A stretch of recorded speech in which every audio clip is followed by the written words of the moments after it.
Cordial saludo para todos los estudiantes de este objeto de aprendizaje sobre máquinas de estados finitos. Mi nombre es Iván Alberto Arias, soy profesor de la Universidad Autónoma de Manizales y en esta ocasión vamos a continuar con el tema de máquinas de Moore. Vamos a ver cuáles son los componentes de estas máquinas, cómo se relacionan estos componentes entre ellos. Veremos cómo se elabora un diagrama de transición de estados y una tabla de transición de estados mediante un ejemplo de aplicación específica. Comencemos. Una máquina de Moore, al igual que una de Mealy, es un modelo para abstraer un autómata de estados finitos. Este tiene entonces entradas, salidas, estados y transiciones entre dichos estados que al conjugarse pues describen el funcionamiento de dicha máquina de estados. Veamos ahora qué componentes tiene una máquina de Moore. Al igual que cualquier otra máquina de estados, entonces vamos a tener varias cosas. Vamos a tener unas entradas, vamos a tener unas salidas. Las entradas van a seguir siendo obviamente aquí sensores y las salidas van a seguir siendo actuadores, es decir, motores, calentadores, objetos para visualizar como pilotos. Aquí sería botones, sensores de temperatura, entre otros dispositivos de entrada. En conjunto ambos le permiten entonces al autómata verificar qué está ocurriendo en su entorno y actuar sobre dichos entornos en consecuencia. Vamos a tener dos bloques combinacionales, una lógica de transición entre estados y una lógica de salida actual. Esos dos sistemas combinacionales pues dependerán respectivamente. Por ejemplo, en el caso de la lógica de transición va a depender de la entrada que esté detectando el sistema y del estado en el que se encuentra actualmente el autómata. En eso no se diferencia en lo absoluto de una máquina de Mealy, que depende exactamente de lo mismo.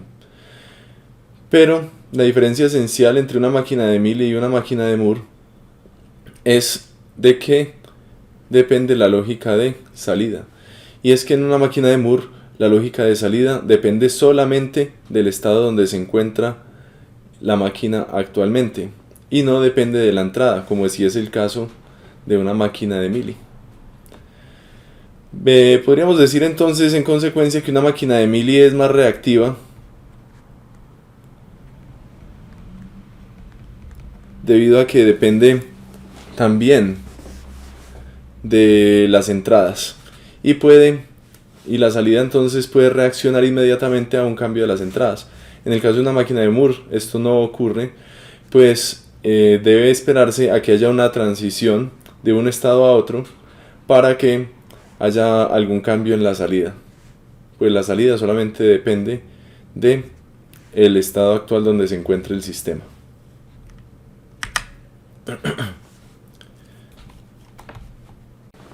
Veamos ahora cómo elaborar un diagrama de transición de estados para una máquina de Moore. Específicamente lo haremos con un ejemplo de un autómata que controlará un ascensor en un edificio de 4 pisos. Esos pisos irán del piso 0 al piso 3. Las entradas para dicha máquina de estados serán entonces el piso deseado, el piso actual. Ambos los codificaremos como dos números de 2 bits, que son más que suficientes para codificar hasta 4 números diferentes para los 4 pisos, y el sensor lo codificaremos como un bit.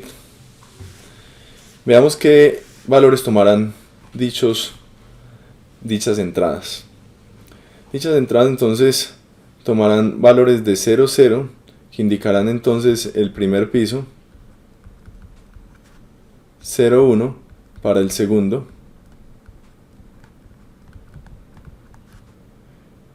1, 0 para el tercer piso y 1, 1 para el cuarto.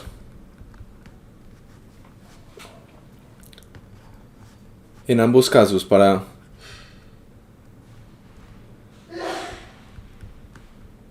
el piso deseado y el piso actual.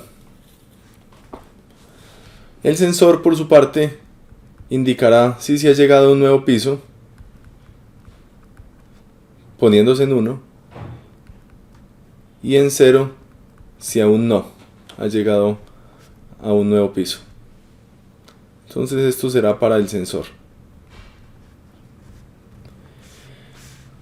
También el sistema debe tener entradas, salidas, por supuesto, y las salidas indicarán entonces qué debe hacer el ascensor, si subir, bajar o parar.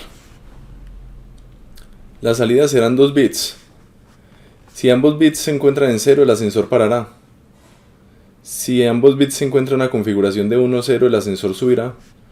Y si ambos bits se encuentran en una configuración 0, 1, ambos bits de salida se encuentran en una configuración 0, 1, el ascensor bajará.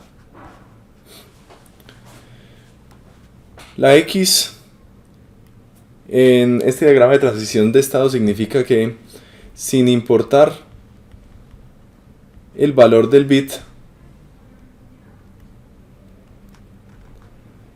de la entrada, entonces se dará la transición. Por ejemplo, en este caso, no importa en qué piso estemos o el piso que deseemos, o si el sistema se encuentra subiendo o bajando, siempre que el sensor de entrada indique que hemos llegado a un nuevo piso, el ascensor debe parar.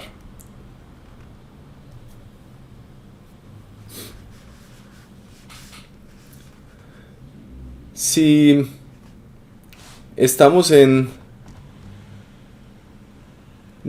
piso 0, por ejemplo, y estamos en el piso 0 actualmente, eso quiere decir que ya hemos llegado al piso deseado. Por lo tanto, si el ascensor ha parado allí, debe continuar parado. O sea que vamos acá. Siempre que el piso deseado y el actual sean exactamente iguales, sin importar el valor del sensor. Vemos que si deseamos un piso y ese piso es menor al piso actual, entonces el ascensor debe bajar cuando se encuentre parado.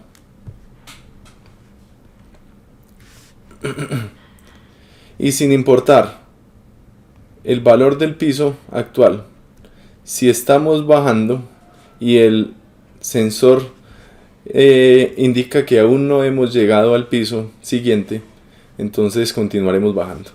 Lo mismo ocurre al subir. Pero si estamos parados y el piso que yo deseo es mayor al piso en el que estoy actualmente, entonces el ascensor debe subir. Este es el funcionamiento de la máquina de estados sintetizado en un diagrama de transición de estados. Veamos ahora cómo elaborar la tabla de transición de estados. Una tabla de transición de estados para cualquier máquina de Moore tendrá 4 columnas. La primera de ellas hablará acerca de el estado actual en el que se encuentra el sistema. Y dada cierta entrada, si estamos en ese estado, ¿a cuál estado pasaríamos? Y ya en ese estado al que pasaríamos, ¿cuál sería la salida? En eso consisten las 4 columnas de esta tabla de transición de estados. Como se darán ustedes cuenta, el número de filas de esta tabla, sin contar obviamente el primero, será igual a 2 a la n, donde n es el número de entradas del sistema.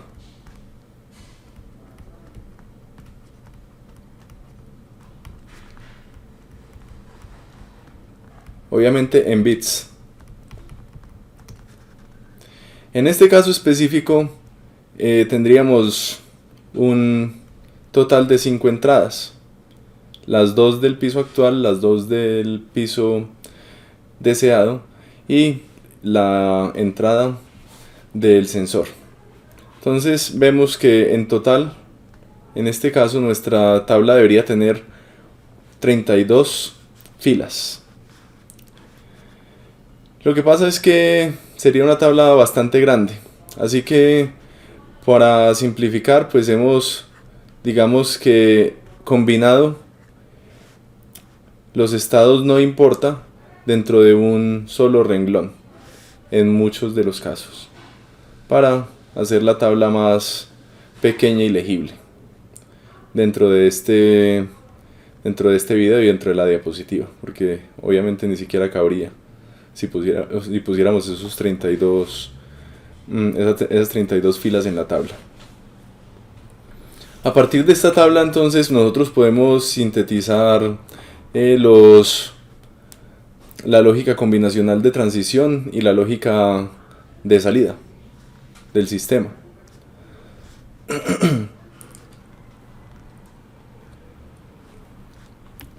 Y ya una vez sintetizado esto, podríamos perfectamente realizar la implementación utilizando alguna de las tecnologías que vimos en videos pasados, como relés, compuertas discretas, microcontroladores, FPGAs, entre otras. Muchas gracias por la atención, espero que haya sido de su total agrado y nos vemos en una próxima ocasión. Hasta luego.